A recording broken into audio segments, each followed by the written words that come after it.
নমস্কার বন্ধুরা, ঝুমাস কিচেনে তোমাদের সবাইকে স্বাগত। আশা করি বন্ধুরা তোমরা প্রত্যেকেই ভালো আছো এবং সুস্থ আছো। আজকে আমি তোমাদের সাথে রেসিপি শেয়ার করব পটলের দোরমা বা দোলমা। এবার দেখো, এই পটলের রেসিপিটা দুটো নামই কিন্তু সবাই চেনে। এবার দেখো কি করে করলাম, তাহলে তোমরা দেখতে থাকো। দেখো একদম দারুণ একটা রেসিপি, মানে নিরামিষের দিন কি আমিষের দিন তোমরা এটা করেই নিতে পারো, দারুণ রেসিপি। এবার দেখো এখানে একটু বড় সাইজের পটলগুলো নেবে। এবার তাহলে একটু পুরের শাঁসটা বের করতে সুবিধা হবে। এবার পটলগুলোকে ভালো করে ধুয়ে নিয়েছি, আর এখানে কাজু কিশমিশ ভেজানো আছে, আর 500 দুধ আমি ছানা করে নিয়েছি, আর 1 বাটি কোরানো নারকেল, আর এখানে 4 মগজ। এবার এটা পেস্ট করে নেব। কাজু কিশমিশটা আগে ভিজিয়েছি, তার পেস্ট করতে সুবিধা হবে। ভালো খেতে গেলে একটু কষ্ট করতেই হবে। এবার অনেকগুলো এর মধ্যে জিনিস লাগবে। এবার পটলগুলোকে একটু আমি চেঁচে নেব উপরটা।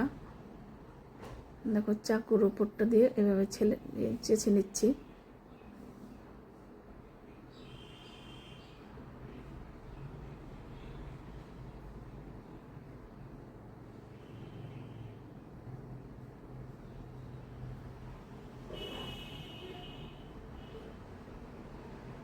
দেখো বন্ধুরা, আমার হাতটা তেল লেগে পুড়ে গেছে।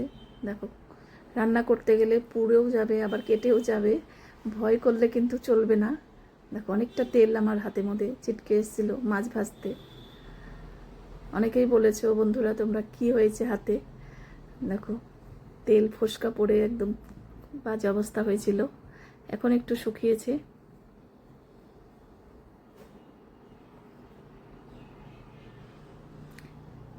এবার দেখো চামচের পেছনটা নেবে। এবার দেখো সবটুক পুরোটাই বের করে নিয়ে আসবো। আর দেখো বোটার পাশটা কিন্তু নেবে, বোটার পাশটা দিলে দেখবে একটু চওড়া থাকে, আর ওই পাশটা কিন্তু একটু সরু থাকে। এবার দেখো সবগুলো আমার বের করা হয়ে গেছে শ্বাস। দেখো বড় সাইজ পটল নিলে খুবই সুবিধা হয়। এবার দেখো এই শ্বাসগুলো আমি আলাদা করে নিয়েছি। এবার একটু নুন হলুদ মেখে নেব পটলটা।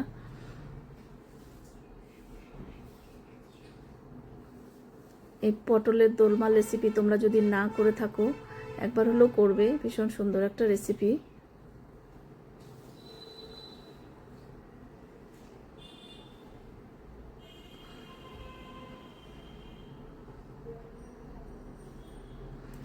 এবার দেখো সরষের তেলে আমি রান্নাটা করছি, তোমরা চাইলে রিফাইন তেলেও করতে পারো। এবার পটলগুলোকে ভেজে নেব। এবার একটু নাড়াচাড়া করে তারপরে ঢাকা দেব। ঢাকা দিলে যে কোনো রান্নায় দেখবে খুব তাড়াতাড়ি সেদ্ধ হয়ে যায়।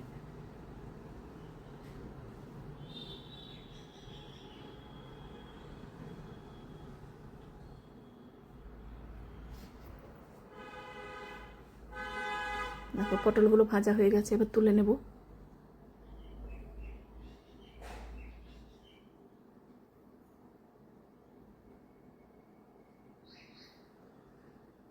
এবার সবগুলো আমি ভেজে নেব। এবার ওই তেলের মধ্যে একটুখানি দিলাম কালো জিরে ফোড়ন, আর 2টো পেঁয়াজ দিয়েছি, কুচনো পেঁয়াজ। এবার হালকা করে একটু ভেজে নেব। দেখো পেঁয়াজ ভাজা হয়ে গেছে। এবার যে কাজু বাদাম আর কাজু বাদাম না, এটা হলো ওই পটলের শাঁস, নারকেল, এটা পেস্টটা দিয়ে দিলাম। এবার ওইটা একটু কষিয়ে নেব পুর করার জন্য। এবার দেখো এটা মিক্সচার মেশিনে দিয়ে এটা একটু পেস্ট করব। কাজু বাদাম আর একটা টমেটো দিয়েছি, আবার নুন হলুদ একটু কাঁচা লঙ্কা দিলাম ঝালের জন্য। এবার দেখো পটলের ভেতরে যে বের করেছিলাম শাঁস, সেই শাঁসটাই কিন্তু পেস্ট করে এইভাবে একটা পুর করে নিচ্ছি। এর মধ্যে আছে নারকেল ছানা।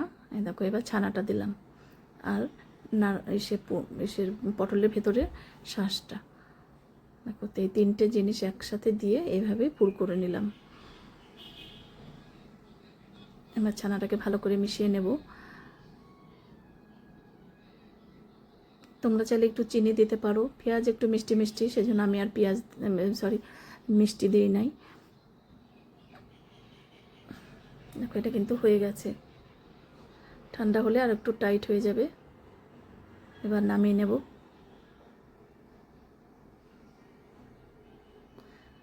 দেখো এবার কাজু বাদামের পেস্টটা দেখো হয়ে গেছে। এবার পটলের পুরটাকে ভরে নেব। এই দেখো, এটা ঠান্ডা করে নিয়েছি। ঠান্ডা না করলে পুরটা ভরা যাবে না হাত দিয়ে। দেখো, এবার হাত দিয়ে লম্বা লম্বা করে এভাবে ঢুকিয়ে দেবো। রেসিপিটা একটু ঝামেলার আছে, একটু কষ্ট আছে সব কিছু রেডি করা। দেখো, কিন্তু যারা রান্না ভালোবাসে তারা কিন্তু ঠিক করবে, যতই ঝামেলাই হোক সেই রেসিপিটা করার জন্য দেখবে সবাই ব্যস্ত হয়ে যাবে।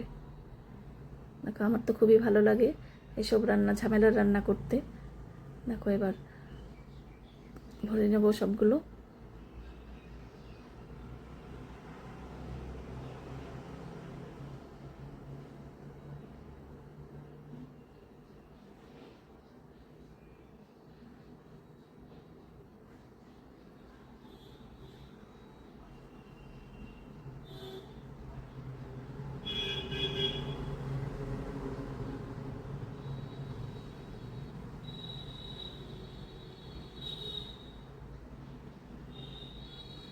দেখো, পটলের পেটটা খালি ছিল, আবার ভরে দিলাম।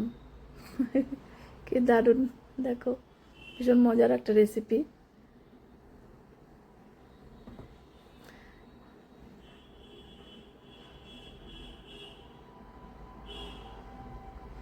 এইবার দেখো, তেলের মধ্যে একটু গোটা গরম মশলা ফোড়ন দিলাম, সুন্দর একটা স্মেল বেরোবে।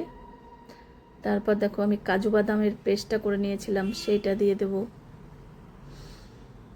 এখানে কোনো জিরে বাটা দিলাম না, কিন্তু এটাতেই অনেক গ্রেভি হয়ে যাবে বেশি, সেই জন্য আমি কোনো জিরে বাটা, ধনের গুঁড়ো কিছুই দেবো না। এবার পরিমাণ বুঝে নুন, হলুদ আর কাশ্মীরি লঙ্কার গুঁড়ো দিলাম কালারের জন্য, আর দিলাম আদা বাটা একটু, ঝালের জন্য কাঁচা লঙ্কা। তোমরা চাইলে শুকনো লঙ্কার গুঁড়োও দিতে পারো, কালারটা তাহলে আরও ভালো হবে। আর 1 চামচের মতন টমেটো কেচাপ দিলাম।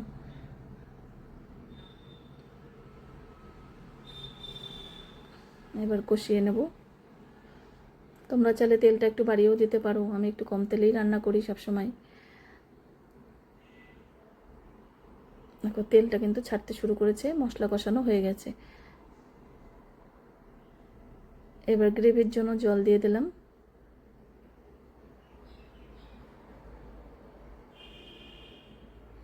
এবার পটলগুলো দিয়ে দেব।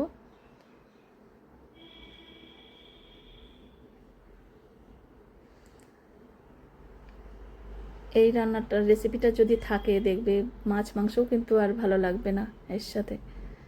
তোমরা একবার হলেও করে দেখো, যদি না করে থাকো তাহলে করে দেখতে পারো। ব্যাস, এবার 2-3 মিনিট ফুটিয়ে নেব। একটু ঘি দেব, ঘি দিলে টেস্ট আরও বেড়ে যাবে।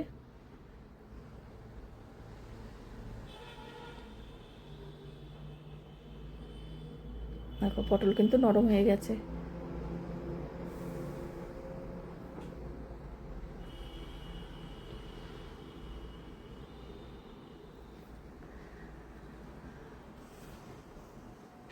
এবার একটু গরম মশলার গুঁড়ো দিলাম।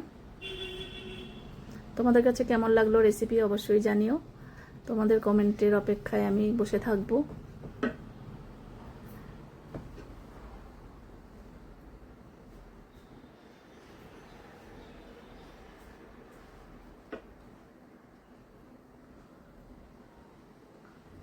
ব্যাস, হয়ে যাবে।